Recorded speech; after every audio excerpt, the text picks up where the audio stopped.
اسم کی معنی کے لحاظ سے دو قسمیں ہیں، معرفہ، نکرہ۔ اسم معرفہ کسی خاص شخص، جگہ یا چیز کے نام کو اسم معرفہ کہتے ہیں۔ مثلاً حمزہ، حمزۃ حمزہ، لاہور، وہ، ہوا، ہی، یہ سارے معرفہ ہیں کیونکہ یہ خاص شخص ہیں۔ حمزہ یہ خاص شخص کا نام ہے، اس طرح لاہور یہ جگہ کا نام ہے، اور اس طرح وہ، ہی، وہ، اس طرح پاکستان ہے، پاکستان یہ ملک کا نام ہے، تو اس کو یہ سارے معرفہ ہیں۔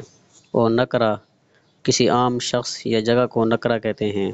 مثلاً آدمی، کوئی سا آدمی، رجل، مین، یہ کوئی سا آدمی، اس سے مراد کوئی سا آدمی ہے، تو کوئی پتہ نہیں ہے کون ہے، تو اس لیے یہ نکرہ ہوا۔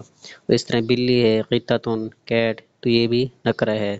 اور شہر، بلد، سٹی، یہ بھی نکرہ ہے۔ تو ان دونوں کے درمیان فرق کیا ہے؟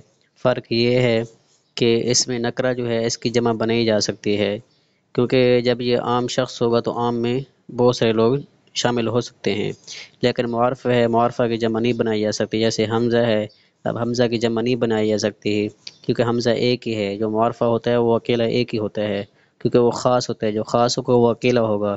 لیکن نکرہ یہ خاص نہیں، یہ عام ہے، اس لیے یہ جمع ہوگا، تو اس لیے اس کی جمع بنی جا سکے گی، اور معرفہ کی جمع نہیں بنی جا سکتی۔ جب معرفہ کی جمع نہیں بنی جا سکے گی تو اکیلا ایک ہی ہوگا، لیکن معرف نکرہ یہ اکیلا نہیں ہوگا، یہ بہت زیادہ ہوں گے۔